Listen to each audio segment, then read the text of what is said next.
I've talked before about the idea and the reality that cis people can understand the experience of trans people. If you've had anything that you've wanted to change about yourself, you've had some kind of conflict with your external perception and your internal perception, you can very well understand, at least at the base level, what a trans person experiences. The difference, however, is that if you take somebody like me, who is having conflict with the fact that they are not in the physique that they would like to be and things like that, you don't have laws being proposed and people forcing me to not work out, not eat healthy, things like that. And you especially don't have people forcing myself or others that have made transformations like that to go back to a state that they did not want to be, that they didn't identify as. And that is why, as we get into this, we are going to discuss a very harrowing recent story of forced detransition. Hey everyone, my name's Christian Verstappen, and I have a lot to say about many things. I I don't really know where to begin with this. If you use Twitter frequently, or really at all, I guess, kind of on the left, you might have seen some tweets from a person by the name here of Eden Knight. Now, I think I've seen them under what's her name? Socialist Bimbo or something? Let me find Socialist Barbie. What is she called again? Oh Jesus, I don't know who that is. Sock. Oh, Sock Darling. I've seen Eden's tweets have come up on some things that Sock Darling has tweeted or responded to or what have you. Other than that, Eden Knight has been to me what I think many people online are, which is just a face and a name, a icon on a website and an online name. Now, she was actually responsible for some really good shit posts, but that is not what the point of this is. Regardless of what you may or may not know her as, she was in fact a real living human being. One who had left this message on March 12th at 11 a.m. I'm not sure what time zone this is. I'm guessing it's my time zone. Titled Final Message. I haven't read this yet, and if you are very sensitive to talks of suicide and things like that, you might want to set this one out.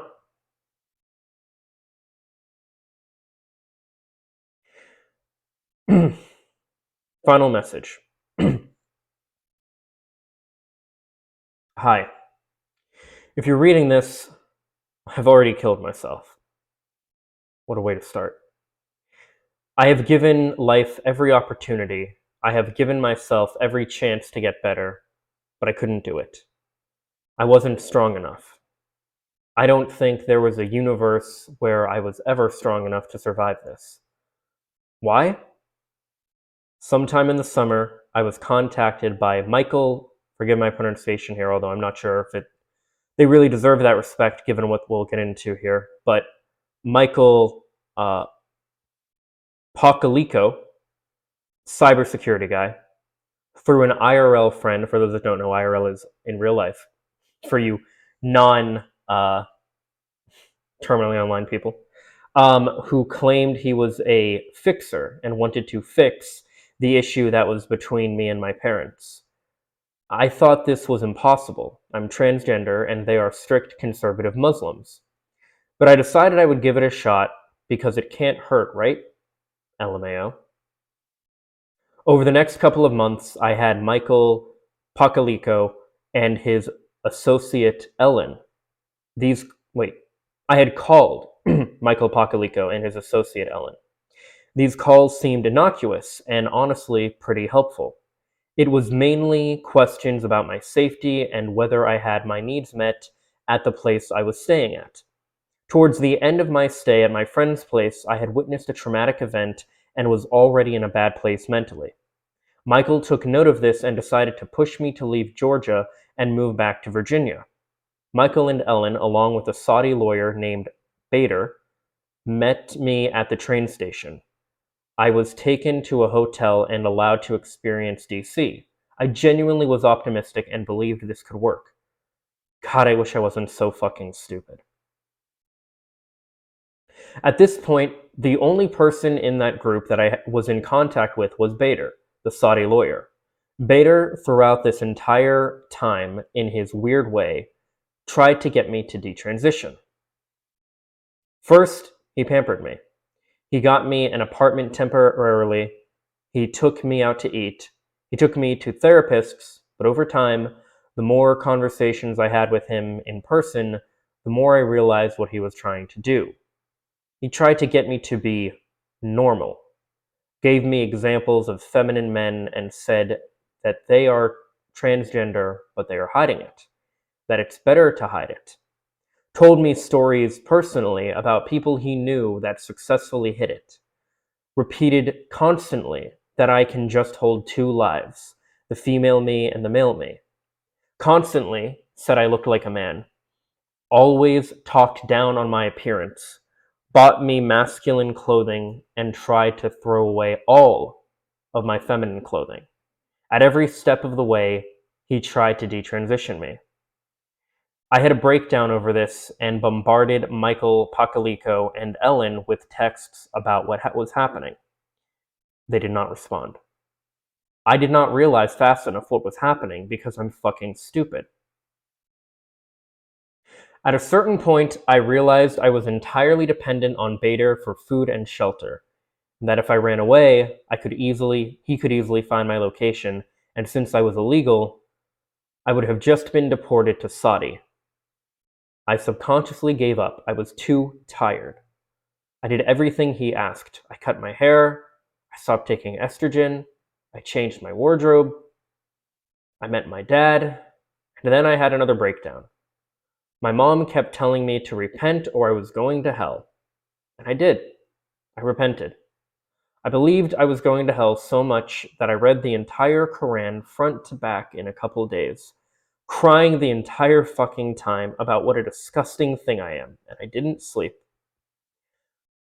I repented and I was broken. Bader then booked a flight back to Saudi, and I came back. The first month was fine. Okay, even. I was on edge the entire time, but I was treated like I was going to run at any second by my family. Then came the second month. At this point, I was subjected to daily searches of my belongings. My mom searched all of my electronics whenever she got the chance. I was berated for being a freak when my mom found my private photos.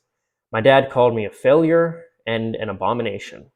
I was told that Michael, Ellen, and Bader were actually all specifically hired to get me back, and that there was no escape from my situation. I was destroyed, but I wanted to keep going.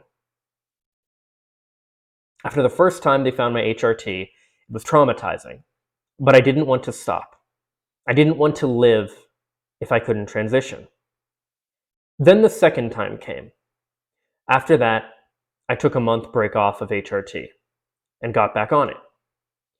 They have found my HRT again, and I am done fighting. I wasn't always a good or even decent person. At times, I was a fucking asshole and a disgusting human being. But there were times I feel like I was good. I don't understand why I was given this life with these circumstances. Every day hurts, every second stings. I have tried killing myself in the past, but every single time I was still holding on by a thread somewhere deep inside me. I think that's why I survived them. This time I'm done. I am tired. Message to the people I love.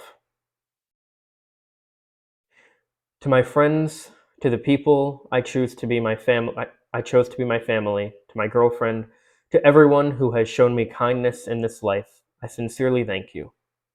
You made an unbearable existence bearable at times. I am deeply sorry I have disappointed you all. I wish things were different. I wish this message was a message about how I won, how I escaped and built a successful life, how I managed to get FFS, SRS, and beat my dysphoria. I wish I was speaking to you about how proud I am of myself to have done the impossible, but that's not my reality. I wish this world wasn't so fucking comically cruel. I'm actually laughing writing this sentence.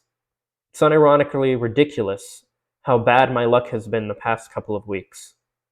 Someone just walked past my car and glanced at me. I wonder if they know I'm going to kill myself. I wonder what they would think about me if they knew who I actually was. I wanted to be a leader for people like me, but that wasn't written to happen. I hope that the world gets better for us. I hope our people get old. I hope we get to see our kids grow up to fight for us. I hope for trans rights worldwide. Goodbye.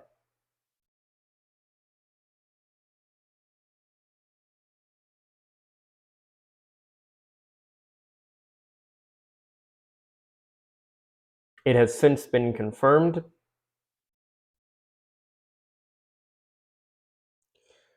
that she did in fact take her own life.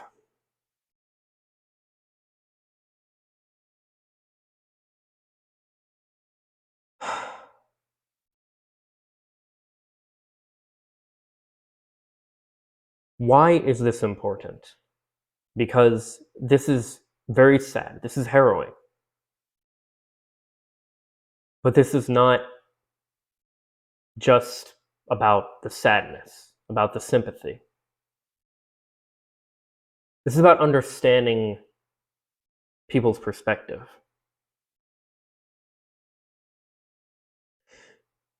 I've long held the belief that suicide is the worst way to go. Why? Think about it. If you're at the point that you have given up, you believe it cannot get better for you no matter what, and you've decided to just opt out of continuing,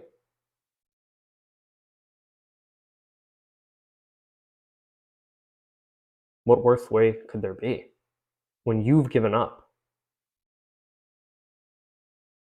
As far as I'm concerned, the people that force detransition like this are murderers. The fixers that she worked with, her parents, all of them. They are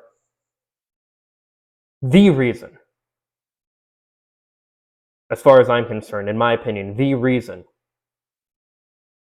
that she is dead.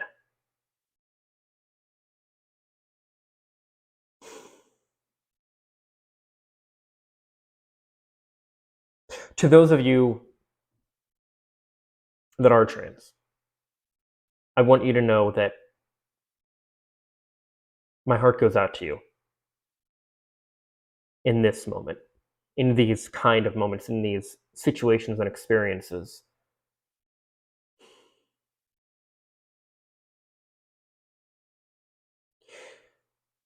And to the people who are cis that don't understand this or think this is such a foreign concept, I really want to explain. I've talked about this before, but I really want to express in detail how you can relate and understand this, even if you don't have her same experience. I'm a cis person. I'm a cis het man. And I've struggled a lot with things of my identity, who I am, how I want to present. Not my sexuality, not my gender identity, but my identity. You see, for a long time, who I've been externally has not matched who I am internally. I am not perceived often by others the way that I want to be perceived. The image, when I imagine myself, does not match reality. It's getting closer, but it's not quite there. I am naturally ginger. I have reddish brownish hair. I have struggled with my weight and my physique in general for pretty much since middle school. And only since 2020 have I really been making active efforts to change those things. And I'm sure many of you can relate in some way or another. If any of you have had any kind of glow up, or you could find yourself in the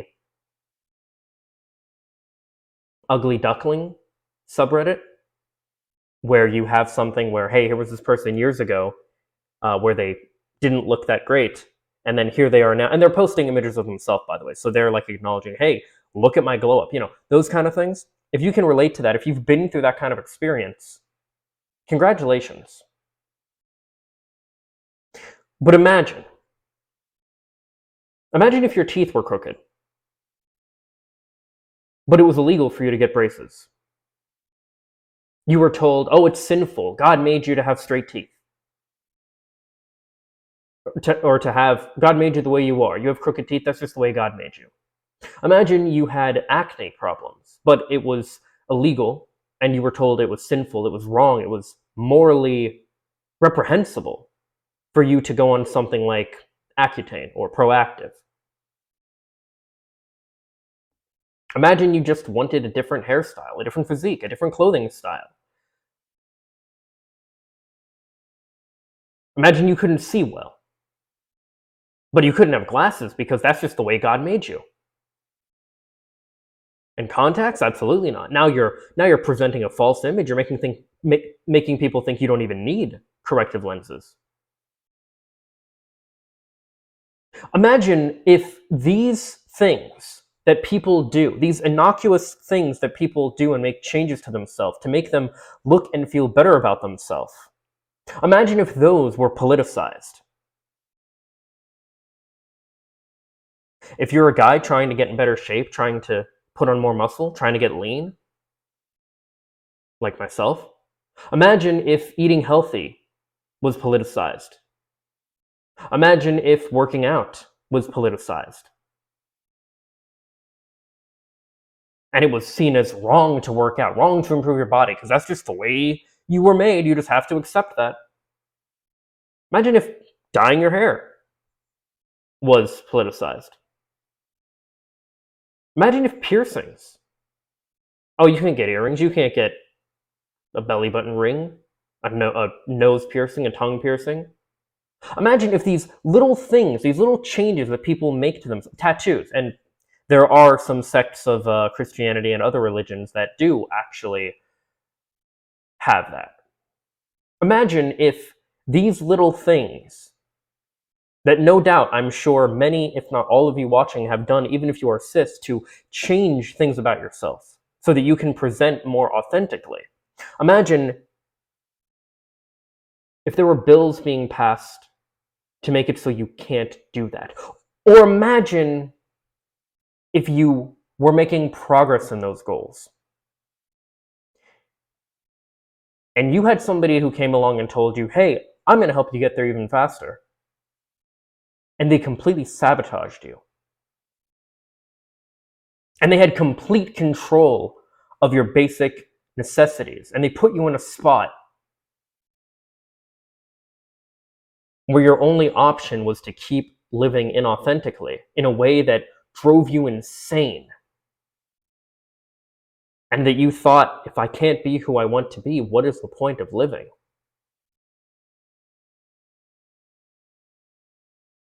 I have thought that. I have thought that. I have sat in my room and in my car and many places and just thought to myself, can I not have the life that I want? Can I not be who I want to be? And if I can't, what is the fucking point? Because think about it. If you can't live the life that you want, what is the point?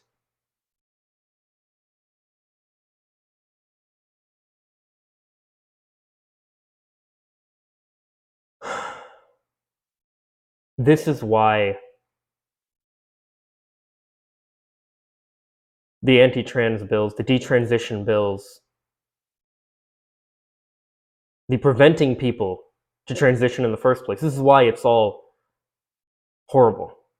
Forced detransition is murder. I don't care.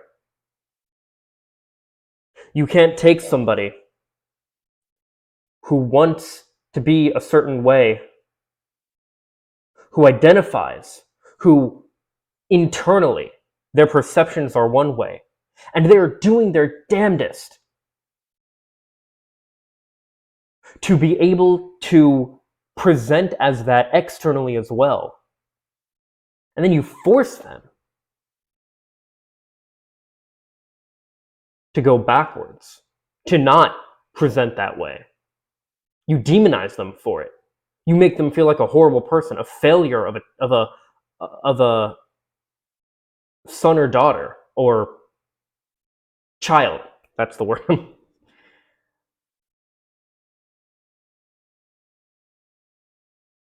It's horrendous. It's vile. It's disgusting. It's murder.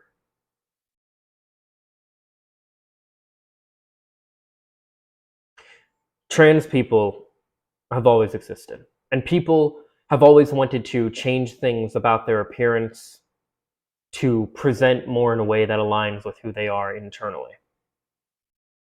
You do it when you buy certain clothes. You do it when you dye your hair. You do it when you groom yourself a certain way.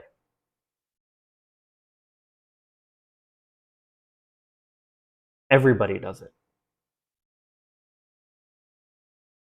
But my hair dye, my contacts, my use of the gym, my use of weight loss programs and buying healthy food, those things are not politicized.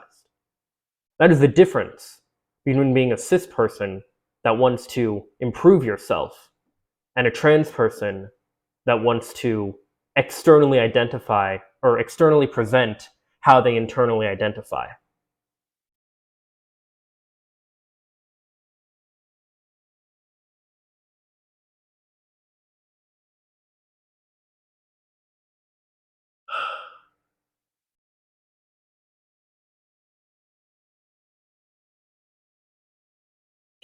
As far as I'm concerned, those people that helped Eden in this situation have blood on their hands. And the people that do these kind of things, that are putting forth and approving the detransition bills and things of that nature, have blood on their hands.